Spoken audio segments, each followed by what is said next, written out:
कापसाप्रमाणे मऊसूत आणि कागदाप्रमाणे पातळ पुरणाचे मांडे. सर्वांनाच हे मांडे खाण्याची खूप इच्छा असते, मात्र काही जणांजवळ खापर नसल्यामुळे हे मांडे करता येत नाहीत. छोट्याशा पिठाच्या लाटीमध्ये पाव किलो पुरण भरून पाहिजे तेवढा मोठा मांडा तुम्ही बनवू शकता किंवा छोटा मांडा बनवून पुरणपोळी एन्जॉय करू शकता. त्यासाठी मांड्यांचं पीठ बनवण्याची परफेक्ट पद्धतसुद्धा आज आपण बघणार आहोत. आणि बघत असाल पुरणाचे मांडे भरपूर असे पातळ झालेले आहेत आणि साईजने भरपूर असे मोठेसुद्धा आहेत. त्याचबरोबर या मांड्यांना कशा पद्धतीने फोल्ड करायचं ते सुद्धा आज आपण बघणार आहोत. त्यासाठी सुरुवातीला पीठ मळून घेऊयात. पिठासाठी मी इथे 2 कप मैदा घेतलेला आहे आणि 1 कप गहूचं पीठ घेतलेलं आहे. मांडे साईजने खूप मोठे आणि पातळ असतात आणि मांडे फुटू नये म्हणून मी ते जास्त प्रमाणात मैदा घेतलेला आहे. तुम्हाला जर मांडे बनवता येत असतील तर तुम्ही संपूर्ण इथे गहूचं पीठ वापरू शकता आणि एखाद्या सुती कपड्याने किंवा पातळ कपड्याने पीठ गाळून घ्यायचं आणि ते पीठ मळून घ्यायचं आहे. आता मी सुद्धा इथे मैदा आणि गहूचं पीठ गाळून घेतलेलं आहे. यामध्ये अर्धा चमचा मीठ टाकायचं आणि पाण्यामध्ये पाव चमचा हळद मिक्स करून घ्यायची आहे. बराच वेळेस आपण पिठामध्ये हळद टाकली तर हळद कुठे मिक्स होते, कुठे मिक्स होत नाही आणि पिठामध्ये एक हळदीची शेडिंग दिसते.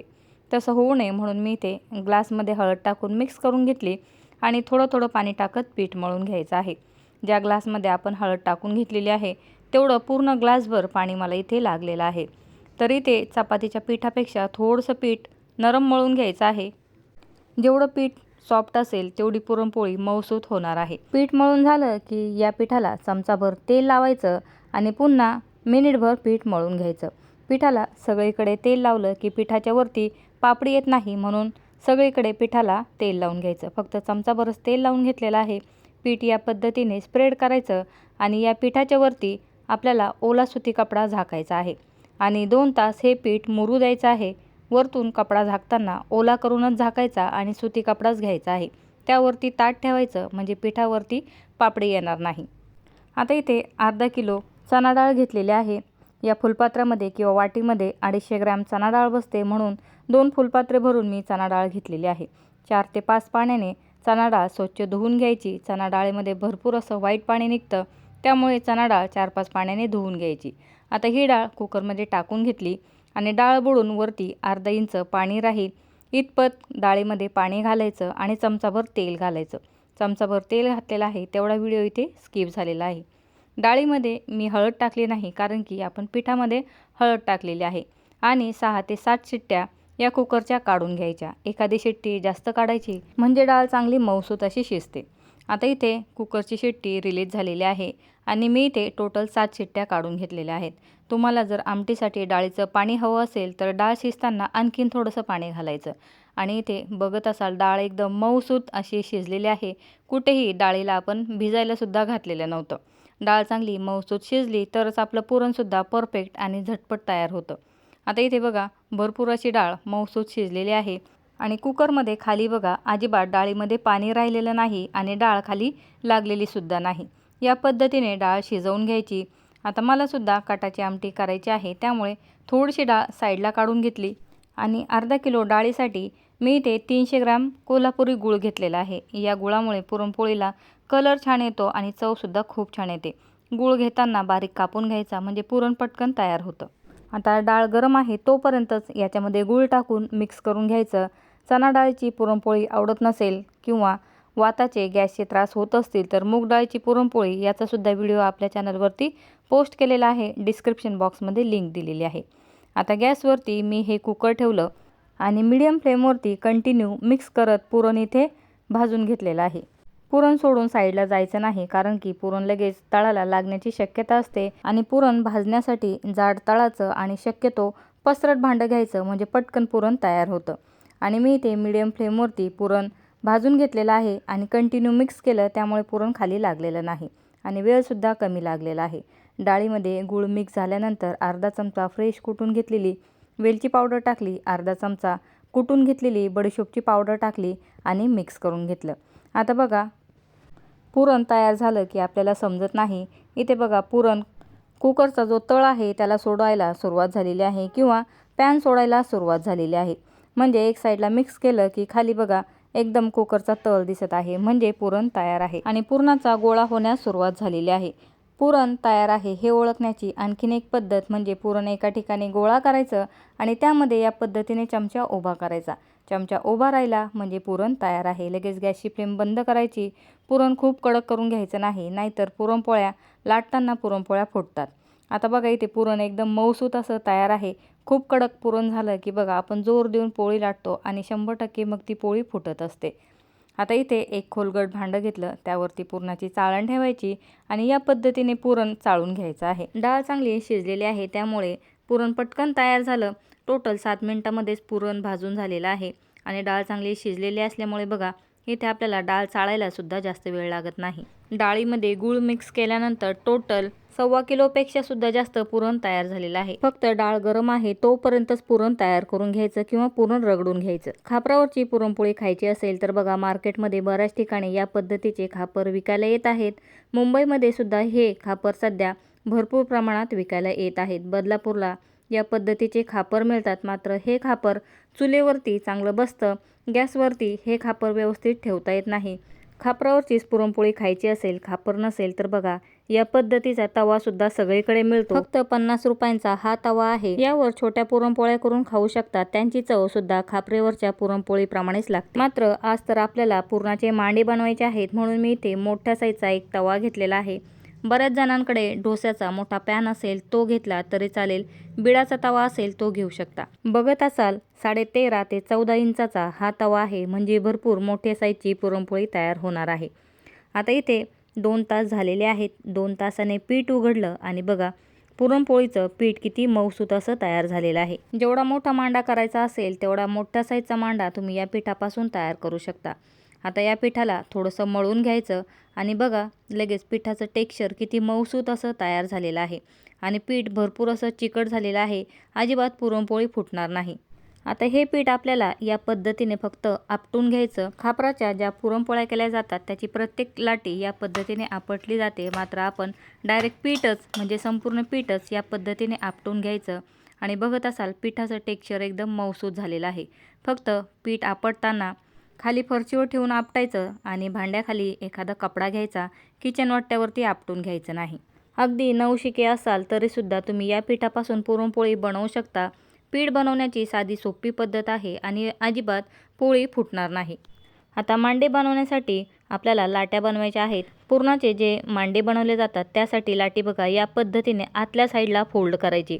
हाताला पीठ चिटकत असेल तर हाताला थोडंसं तेल लावून घ्यायचं आणि फक्त आतल्या साईडला या पद्धतीने लाटी फोल्ड करायची आणि लाटी शक्यतो छोटी घ्यायची, कारण की आपल्याला मांडा बनवण्यासाठी 2 लाट्या घ्यायच्या आहेत.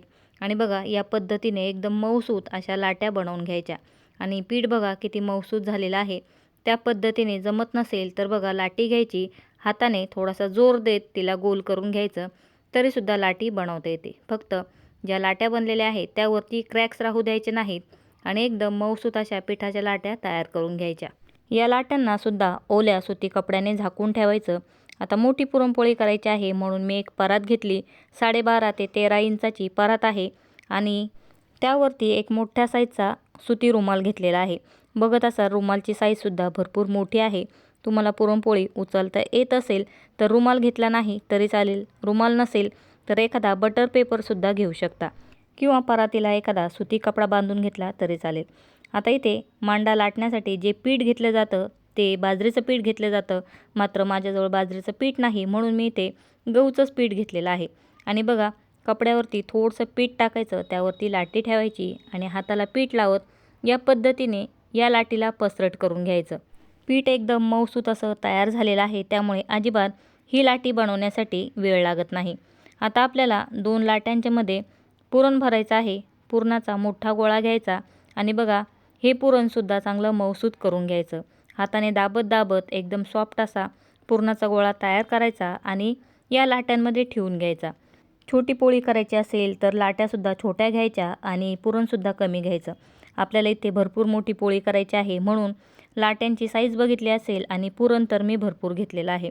आता या 2 लाट्यांच्यामध्ये पुरण ठेवलं आणि बघा आपल्याला या लाट्यांच्या सर्व साईड्स सगळ्या साईडने दाबून घ्यायच्या आहेत. हलक्या हाताने दाबत घ्यायचं म्हणजे पुरणसुद्धा सगळीकडे स्प्रेड होईल आणि ज्या लाट्यांच्या साईड आहेत त्यासुद्धा दाबल्या जातील. अलटपलट करत या पद्धतीने सगळ्या साईडने पुरण आतमध्ये दाबून घ्यायचं आणि बघा किती मोठी ते पुरणाची लाटी तयार झालेली आहे। तुम्हाला ज्या पद्धतीने जमते त्या पद्धतीने पोळी लाटून घ्यायची। आता या लाट्यांमध्ये तुम्ही पाव किलो पुरण भरलं तरीसुद्धा पुरणपोळी अजिबात फुटणार नाही। फक्त ज्या साईड्स आहेत त्या व्यवस्थित दाबून घ्यायच्या आणि थोडंसं पीठ लावत पोळी लाटून घ्यायची। जरी ते परातीला कपडा बांधला असेल किंवा सुती कपड्यावरती पोळी लाटणार असाल तर बघा पुरणपोळीला एकदम कमी पीठ लावायचं, कारण की कपड्याच्या वरती जर पोळी लाटली तर पीठ खूप कमी लागतं। आणि बघा फक्त पोळी हलक्या हाताने साईडला ओढत घ्यायची किंवा काठं लाटत घ्यायची। मध्ये जास्त लाटणं मारायचं नाही किंवा मध्ये जास्त लाटणं फिरवायचं नाही। फक्त जे साईड्स आहेत ते हळूहळू मोठे करत घ्यायचे। मोठं पोळपाट असेल तर मोठ्या पोळपाटावरती किंवा डायरेक्ट किचन वट्ट्यावरती सुद्धा तुम्ही या पद्धतीने पोळी लाटून घेऊ शकता। आणि पोळी एवढी मोठी झाली की जमत असेल तर लगेच हातांवरती उचलून त्या पोळीला मोठं करून घेऊ शकता। मात्र बऱ्याच जणांना हातावरती उचलून मांडा किंवा पुरणपोळी मोठी करता येत नाही, त्यांनी या पद्धतीने मोठ्या परातीवरतीच पुरणपोळीला मोठं करून घ्यायचं किंवा पसरवून घ्यायचं। फक्त रुमाल फिरवत फिरवत सगळ्या साईडने पुरणपोळी लाटून घ्यायची। सारखं पोळीला उचलून पलटी करण्याची सुद्धा गरज नाही। आणि बघत असाल परातीच्या कोपऱ्यापर्यंत पुरणपोळी लाटून झालेली आहे आणि पुरणपोळी अजून थोडीशी जाड आहे, तेव्हाच तिला हातावरती उचलून पातळ करायची। मात्र हातावरती जर पुरणपोळी लाटता येत नसेल तर काय करायचं बघा, पुरणपोळीला उचलायचं आणि फक्त या पद्धतीने फिरवायचं। बघा मी या पद्धतीने पोळी फिरवत आहे। पुरणपोळीचा जो साईडचा भाग आहे तो आपल्या हातावरती घ्यायचा। बरोबर पुरणपोळी पातळसुद्धा होते आणि मोठीसुद्धा होते। असं जवळपास 7-8 वेळेस करायचं, पुरणपोळी बरोबर पातळ होते। फक्त पुरणपोळी फाटू द्यायची नाही। मैद्याचा वापर आपण पिठामध्ये जास्त केला आहे त्यामुळे पोळी फाटणार नाही। अजिबात ही पुरणपोळी फाटली नाही। बघत असाल मी बराच वेळेस असं केलं तरीसुद्धा पोळी फाटली नाही। जर तुम्हाला खरंच मांडा खाण्याची इच्छा असेल तर घरी या पद्धतीने नक्की पुरणाचे मांडे या होळीला ट्राय करून बघा। आणि साईड्स आहेत त्या या पद्धतीने हळूहळू खेचून घ्यायच्या, म्हणजे बरोबर मोठी पोळी तयार होते। आणि आता बघा या पोळीची साईज किती झालेली आहे, 12 इंचाची पोळी तयार झालेली आहे। 14 इंचाचा आपला तवा आहे। आता जमत असेल तर पोळी हाताने उचला, अजिबात फुटणार नाही। किंवा या पद्धतीने कपड्याच्या खाली हात घालायचा आणि तव्यावरती पुरणपोळी टाकून घ्यायची। बघा मी कपड्याच्या खाली या पद्धतीने हात टाकलेला आहे। तवा चांगला गरम झालेला आहे आणि बघा पोळी मोठी आहे। आरामात पोळी तव्यावरती टाकून घ्यायची। आता इथे आपण गॅसवर करत आहोत म्हणून पोळी मी कपड्यासहित टाकून घेतलेली आहे। मात्र चुलीवरती जर पुरणपोळी करत असाल तर या पद्धतीने कपडा किंवा पेपर पकडून पुरणपोळी तव्यावरती टाकू नका, कारण की चुलीचा जो जाळ असतो तो साईडला येतो आणि 100% पेपर किंवा कापड जळण्याची शक्यता आहे। म्हणून फक्त गॅसवरती पोळी करणार असाल तर त्याच वेळेस या पद्धतीने कपडा पकडून पुरणपोळी तव्यावरती टाकून घ्यायची किंवा कुण्या मोठ्याची मदत घेऊ शकता। तर चला इथे गरमागरम तव्यावरती पोळी टाकलेली आहे आणि बघत असाल पोळी एकदम रेशमाप्रमाणे मऊसूत झालेली आहे। आपल्याला आवडते तेवढी खमंग खरपूस अशी पुरणपोळी भाजून घ्यायची। गॅसची फ्लेम मीडियम टू हाय ठेवायची आणि त्याच वेळेस पोळी भाजून घ्यायची। आता मी इथे या पोळीला तूप लावून घेतलं, तर बघा साजूक तूप लावलेलं आहे। जे खापरावरती मांडे बनवले जातात त्यांना तूप लावत नाहीत, जेवताना किंवा पोळी खाताना तूप घेतलं जातं। आता आवडत असेल तर तूप लावू शकता किंवा स्किप करून घेऊ शकता। आता मी ते तूप लावून ही पोळी भाजून घेतली किंवा जो मांडा आहे तो भाजून घेतलेला आहे। याच पद्धतीने बाकीचे मांडे बनवून घेतले। या पिठाच्या तुम्ही छोट्या छोट्या पुरणपोळ्या करू शकता आणि आपला जो नेहमीचा चपातीचा तवा आहे त्यावर भाजून घेतला तरी चालतील। आता किचन वट्ट्यावरती आपण पोळी लाटून बघूयात। मात्र किचन वट्ट्यावरती जर पुरणपोळी लाटायचं असेल तर थोडंसं जास्तीचं पीठ खाली लावायचं, कारण की किचन वट्ट्याला जो मैदा आहे तो भरपूर चिटकतो। आता मी ते 2 लाट्या थोड्याशा मोठ्या करून घेतल्या। हाताने जमत नसेल तर लाटणं घ्यायचं आणि लाटण्याच्या मदतीने या लाटींना मोठं करून घ्यायचं आणि पुरणाचा एक मोठा गोळा या लाटांमध्ये भरायचा आणि ही पोळीसुद्धा हलक्या हाताने लाटून घ्यायची। फक्त लाटीमध्ये पुरण भरताना पुरण चांगलं मऊसूत करून घ्यायचं, म्हणजे पोळीला जास्त क्रॅक जात नाही, पोळी लाटताना चिरत नाही, फाटत नाही, मऊसूत अशी पुरणपोळी तयार होते। आता मांडाच कशाला, नेहमीच्या ज्या पुरणपोळ्या असतात त्या पुरणपोळ्यासुद्धा तुम्ही या पिठापासून तयार करून घेऊ शकता। पातळ मऊसूत अशा पुरणपोळ्या तयार होतील। तर चला ही पुरणपोळीसुद्धा साईडने दाबून घेतली किंवा ही लाटीसुद्धा साईडने दाबून घेतली आणि हलक्या हाताने या पुरणपोळीलासुद्धा लाटून घ्यायचं। आता इथे थोडंसं फास्ट करून दाखवलं कारण की व्हिडिओ खूप मोठा होत आहे आणि ही पोळीसुद्धा 13 ते 14 इंचाची लाटून घेतलेली आहे. फक्त या पद्धतीने जर तुम्ही पीठ मळलं असेल तर ज्या पिठाच्या लाट्या आहेत त्या छोट्या छोट्या घ्यायच्या, कारण की मैद्यामुळे पुरणपोळी जेवढी लाटाल तेवढी पसरत जाते, मोठी होत जाते. आता ही पोळीसुद्धा इतपत लाटून झाली की हातावरती घ्यायची आणि हळूहळू या पोळीला मोठं करून घ्यायचं.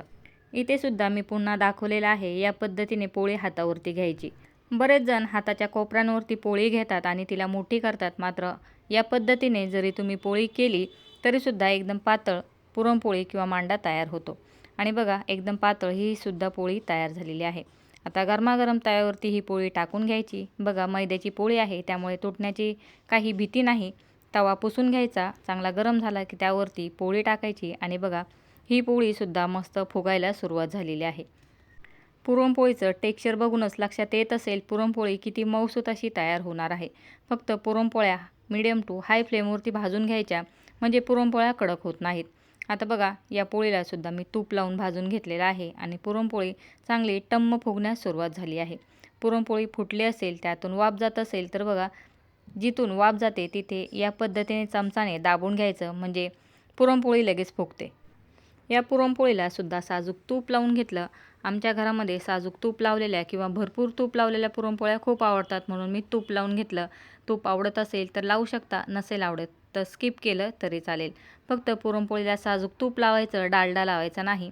साजूक तुपामुळे पुरणपोळीची चव डबल होते. आता ही पुरणपोळीसुद्धा मी काढून घेतली आणि बघा कपड्यावरती ही पुरणपोळी किती मोठी झालेली आहे. जवळपास 13 ते 13.5 इंचाची ही पुरणपोळी झालेली आहे. आता ही पुरणपोळीसुद्धा गरमागरम तव्यावरती टाकून घेतली आणि टाकल्यानंतर बघा पुरणपोळी थोडीशी फोल्ड होते. हलक्या हाताने तिला ओढून घ्यायचं, पुरणपोळीला सरळ करायचं आणि बघा ही पोळीसुद्धा किती टम्म फुगण्यास सुरुवात झालेली आहे. आपण पुरणामध्ये हळद टाकली नाही, फक्त पिठामध्ये थोडीशी हळद टाकलेली आहे, तरीसुद्धा पुरणपोळीला कलर किती छान आलेला आहे. ही पोळीसुद्धा तूप लावून भाजून घेतली. आपण जेवढं पुरण बनवलेलं आहे त्या पुरणामधून आणि पिठामधून मिडियम साईजच्या 14 ते 15 पुरणपोळ्या तयार होतील आणि छोट्या साईजच्या जर पुरणपोळ्या बनवल्या तर टोटल 20 पुरणपोळ्या तयार होतील. तर चला ही पोळी भाजून झाली आणि मी इथे एक छोटीशी पुरणपोळीसुद्धा बनवून दाखवलेली आहे. या साईजच्या पुरणपोळ्या तयार केल्या तर 19 ते 20 पुरणपोळ्या आरामात तयार होतील. आणि बघा पुरणपोळी किती मऊसूत अशी तयार झालेली आहे. पुरणपोळी फुगली नाही तरीसुद्धा पिठामुळे आणि पुरणामुळे या पोळ्या अतिशय मऊसूत अशा तयार होतात. या पोळीलासुद्धा तूप लावून घेतलं. याच पद्धतीने मी भरपूर अशा पुरणपोळ्या बनवून घेतलेल्या आहेत. बाकीचं पीठ ठेवून दिलं, कारण की तयार केलेल्या सामानामधून खूप पोळ्या तयार होतील. ही छोटीशी पोळीसुद्धा मऊसूत अशी तयार झालेली आहे. तयार झालेल्या सर्व पुरणपोळ्या एखाद्या पेपरवरती काढून थंड करून घ्यायच्या. आता बघा मी या सर्व पोळ्या इथे तुम्हाला ठेवून दाखवते आणि सर्व पोळ्या तुम्हाला समजतील किती मोठ्या मोठ्या आणि मऊसूत अशा तयार झालेल्या आहेत. फक्त थोड्याशा थंड झाल्या की लगेच या पोळ्यांना फोल्ड करून घ्यायचं. खूप वेळ असं थंडगार हवेमध्ये किंवा मोकळ्या हवेमध्ये या पोळ्यांना ठेवायचं नाही. लगेच एखाद्या पाटीमध्ये किंवा चपातीच्या भांड्यामध्ये सुती कपड्यामध्ये या पोळ्यांना गुंडाळून ठेवायचं. आणि बघा पोळी किती पातळ तयार झालेली आहे. आपण बघत असाल भरपूर पुरण भरून या पोळ्या लाटलेल्या आहेत, तरीसुद्धा एकदम पातळ पोळी तयार झालेली आहे. आणि काही छोट्या पोळ्यासुद्धा तयार केलेल्या आहेत, त्यासुद्धा बघा किती सुंदर तयार झालेल्या आहेत. आणि पुरणपोळीचं जे साईडचं आवरण आहे ते बघा किती पातळ तयार झालेलं आहे. एकदम रेशमाप्रमाणे मऊसूत अशी पुरणपोळी तयार झालेली आहे. छोट्या पोळ्या बघा त्या या पद्धतीने फोल्ड करायच्या. मी तयार केलेल्या सर्वच पोळ्या इथे दाखवलेल्या आहेत. मोठ्या जमत नसतील तर या पद्धतीने छोट्या पोळ्या तयार करायच्या. या पोळ्यासुद्धा बघा किती मऊसूत, मुलायम आणि पातळ तयार झालेल्या आहेत. आपण ज्या 2 लाट्या घेतल्या आहेत त्यातील एक लाटी घेऊन त्यामध्ये मी पुरण भरलं आणि त्यापासून छोटी छोटी पोळी तयार केलेली आहे. ज्या मोठ्या पोळ्या आहेत त्यांना फोल्ड करण्याची किंवा जो मांडा आहे त्यांना फोल्ड करण्याची जी पद्धत आहे ती बघा या पद्धतीने दोन्ही साईडने फोल्ड करत पुरणपोळीला घडी घालायची आणि पुरणाचा किंवा खापरेचा खानदेशी मांडा तयार आहे. पुरणपोळी आलटपलट करत करत त्यातील थोडंसं पुरण साईडला पडलं होतं, ते सुद्धा पुन्हा मी या मांड्यामध्ये किंवा या फोल्ड केलेल्या पोळीमध्ये भरून दिलं. आणि बघा किती मोठ्या साईजच्या पुरणपोळ्या तयार आहेत. दुसऱ्यासुद्धा पोळीची इथे घडी घालून दाखवते. या पद्धतीने पुरणपोळीची किंवा मांड्याची घडी घातली जाते किंवा मांड्याला फोल्ड केले जातं. सर्व मांडे इथे तयार आहेत. टेक्स्चर बघा किती सुंदर तयार झालेला आहे. काही कार्यक्रम असेल, घरामध्ये लग्न असेल, आता लगनसराई आहे, त्यावेळेस तुम्ही या पद्धतीचे मांडे तयार करू शकता. होळी आहे, होळीला छोट्या किंवा मोठ्या साईजचे मांडे किंवा पुरणपोळी ट्राय करून बघा. खापर जरी नसेल, ज्या साईजचा तवा असेल त्या साईजचे मांडे तुम्ही बनवून एन्जॉय करू शकता. चवीला अप्रतिम हे मांडे किंवा पुरणपोळी लागते. दिसायला जेवढे सुंदर आहेत तेवढे चवीला सुद्धा हे मांडे खूप टेस्टी आहेत. आता यातील छोटी पुरणपोळी तुम्हाला तोडून दाखवते आणि पुरणपोळीचं टेक्स्चर बघा. वरचं जे कवर आहे ते मैद्याचं असून सुद्धा बघा किती मऊ लुसलुशीत पुरणपोळी तयार झालेली आहे आणि आतमध्ये बघा एकदम पातळ अशी ही पुरणपोळी तयार आहे. एखाद्या साडीच्या किंवा कपड्याच्या पेपराप्रमाणे पातळ अशी पुरणपोळी तयार आहे. या होळीला ट्राय करून बघा. याचप्रमाणे मूग डाळची पुरणपोळी याचा सुद्धा व्हिडिओ आपल्या चॅनलवरती पोस्ट केलेला आहे. लिंक डिस्क्रिप्शन बॉक्समध्ये दिलेली आहे. आवर्जून तो व्हिडिओसुद्धा चेक करा. तयार केलेलं पीठ आणि पुरणापासून तुम्ही खापरावरती आरामात पुरणपोळी ट्राय करू शकता. तर खानदेशी मांडे बनवण्याची किंवा पुरणपोळी बनवण्याचे मी सर्व सिक्रेट्स इथे सांगितलेले आहेत. ट्राय करून बघा. लगेच या पुरणपोळ्या सुती कपड्यामध्ये किंवा पेपरमध्ये गुंडाळून ठेवायच्या, म्हणजे पोळ्या कडक होणार नाही. ट्राय करून बघा. व्हिडिओ आवडला तर व्हिडिओला लाईक, चॅनलला सबस्क्राईब करायला विसरू नका. व्हिडिओ बघितल्याबद्दल धन्यवाद.